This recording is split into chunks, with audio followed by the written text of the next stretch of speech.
എല്ലാവർക്കും മല്ലീസ് ഹാപ്പി വേൾഡിലേക്ക് സ്വാഗതം. ഇന്നത്തെ വീഡിയോ വളരെ സോഫ്റ്റും ടേസ്റ്റി ആയിട്ടുള്ള ഒരു ഈവനിങ് സ്നാക്കിൻ്റെ റെസിപ്പിയാണ്. ബ്രെഡ് കൊണ്ടാണ് നമ്മളിത് തയ്യാറാക്കിയെടുക്കുന്നത്. കുട്ടികൾക്കൊക്കെ വളരെ ഇഷ്ടപ്പെടുന്ന ഈ സ്നാക്ക് വളരെ സോഫ്റ്റാണ്, അതുപോലെ വളരെ എളുപ്പമാണ് തയ്യാറാക്കിയെടുക്കാനും.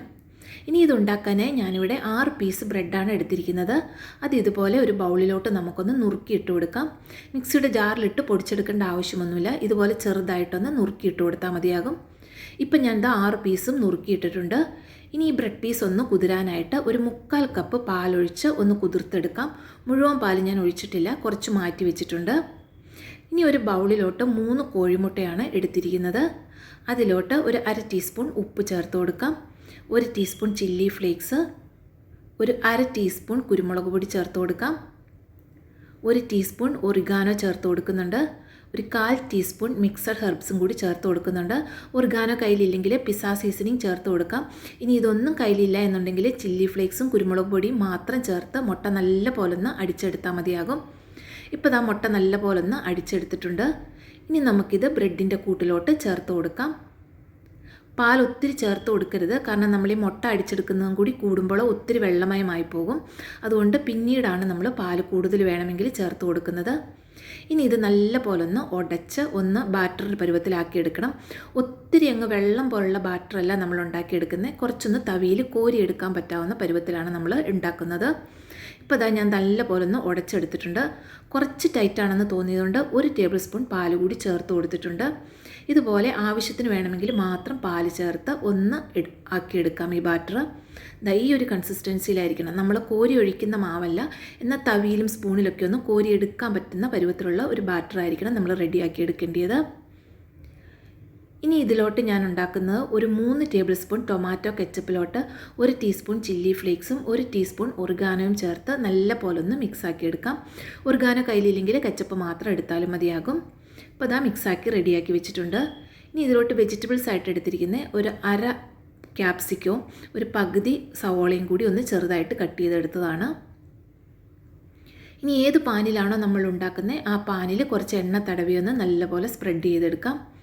ഇനി അതിലോട്ട് നമ്മൾ റെഡിയാക്കി വെച്ച ബാറ്ററിൻ്റെ പകുതി ചേർത്ത് കൊടുക്കാം. പകുതി ചേർത്ത് കൊടുത്താൽ മതിയാകും. ബാക്കി പകുതി നമ്മൾ പിന്നീടാണ് ചേർത്ത് കൊടുക്കുന്നത്. ഈ ഒരു കൺസിസ്റ്റൻസിയിലുള്ള ബാറ്റർ ആയിരിക്കണം നമ്മൾ റെഡിയാക്കുന്നത്. ഒത്തിരി കട്ടിയിൽ പരത്തേണ്ട ആവശ്യമില്ല. അപ്പോൾ ഞാൻ 6 പീസ് എടുത്തതിൽ ഒരു 3 പീസിൻ്റെ ബാറ്റർ പകുതിയോളം ഇങ്ങനെ ചേർത്ത് ഒന്ന് ലെവൽ ചെയ്തെടുക്കാം.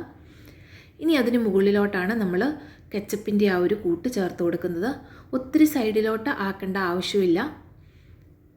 ഇതുപോലെ നല്ലപോലെ ഒന്ന് സ്പ്രെഡ് ചെയ്ത് കൊടുക്കാം. എരിവൊക്കെ നിങ്ങളുടെ ഇഷ്ടത്തിനനുസരിച്ച് ചില്ലി ഫ്ലേക്സിൻ്റെ അളവൊക്കെ കൂട്ടുകയോ കുറയ്ക്കുകയോ ചെയ്യാവുന്നതാണ്. ഇനി അതിന് മുകളിലോട്ട് വെജിറ്റബിൾസ് ചേർത്ത് കൊടുക്കാം. അധികം വെജിറ്റബിൾസ് അധികം ചേർത്ത് കൊടുക്കണ്ട, കുറച്ച് വെജിറ്റബിൾസ് ഒന്ന് കടിക്കുന്നതായിരിക്കും നല്ലത്. ഞാനിപ്പോൾ കുറച്ച് ഒരു ക്യാപ്സിക്കത്തിൻ്റെ പകുതിയും ഒരു സവോളയുടെ പകുതിയും മാത്രമേ എടുത്തിട്ടുള്ളൂ.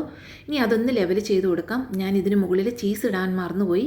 ചീസ് നിങ്ങളുടെ കയ്യിലുണ്ടെങ്കിൽ ചീസ് കൂടി ഇട്ടതിന് ശേഷം വേണം ഇതുപോലെ ബാക്കിയുള്ള ബാറ്റർ കൂടി ഒന്ന് ഇട്ട് കൊടുത്തിട്ട് ഒന്ന് സ്പ്രെഡ് ചെയ്തെടുക്കാനായിട്ട്.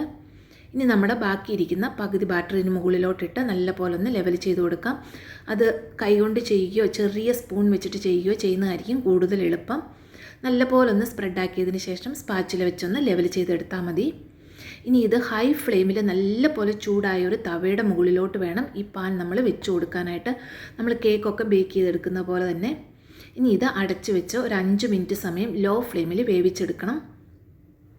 ഒരു 5 മിനിറ്റ് കഴിയുമ്പോഴേക്കും ഇതിൻ്റെ സൈഡെല്ലാം ഇതുപോലെ നല്ലപോലെ ഡ്രൈ ആയി വന്നിട്ടുണ്ടാകും. മുകൾ ഭാഗം കുറച്ചൊരു നനവോടെയായിരിക്കും. ഇനി ഇതുപോലെ പാൻ അനക്കുമ്പോൾ ആ പാനിൽ നിന്ന് അത് ഒരു വിട്ട് വരുന്നൊരു പരുവത്തിലായിരിക്കും ഉണ്ടാവുക. ഇതുപോലൊന്ന് അനങ്ങുന്നുണ്ടാവും.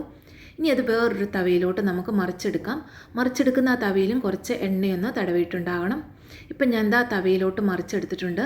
ഞാനിപ്പോൾ ചീസ് ഉള്ളിൽ വെക്കാൻ മറന്നു പോയതുകൊണ്ട് അത് വെളിയിലോട്ടൊന്ന് വെച്ച് കൊടുക്കുന്നേ ഉള്ളൂ. ചീസിൻ്റെ ടേസ്റ്റ് കൂടി ഉള്ളപ്പോൾ കുറച്ചും കൂടി ഒരു നല്ല ടേസ്റ്റ് ആയിരിക്കും. അപ്പം ഞാനത് മുകളിൽ ചീസ് ഇട്ടിട്ട് അതിന് മുകളിൽ കുറച്ച് ചില്ലി ഫ്ലേക്സ് കൂടി ഇട്ടൊന്ന് സ്പ്രെഡ് ചെയ്തെടുത്തു. എപ്പോഴും ഒരു തവ വെച്ചിട്ട് അതിന് മുകളിൽ വേണം നമ്മൾ റെഡിയാക്കുന്ന തവ വയ്ക്കാനായിട്ട്, അല്ലെങ്കിൽ അടി കരിഞ്ഞു പോകാനുള്ള ചാൻസ് ഉണ്ട്. ബ്രെഡ് ആയതുകൊണ്ട് പെട്ടെന്ന് അടിയിൽ കരിഞ്ഞു പിടിക്കും.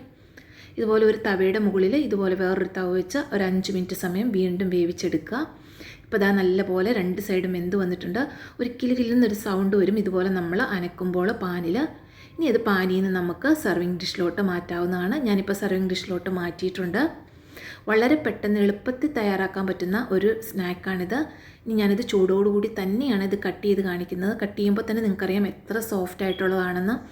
അതുപോലെ തന്നെ നല്ല ടേസ്റ്റിയാണ്. ചെറിയൊരു പിസ്സയൊക്കെ കഴിക്കുന്നതിൻ്റെ ഒരു ടേസ്റ്റാണിത്. കുട്ടികൾക്കൊക്കെ വളരെ ഇഷ്ടപ്പെടുന്ന ഒരു ഈവനിങ് സ്നാക്കാണിത്. നല്ല ചൂടായതുകൊണ്ട് ഇത് കയ്യിലെടുക്കാൻ ഭയങ്കര ബുദ്ധിമുട്ടാണ്.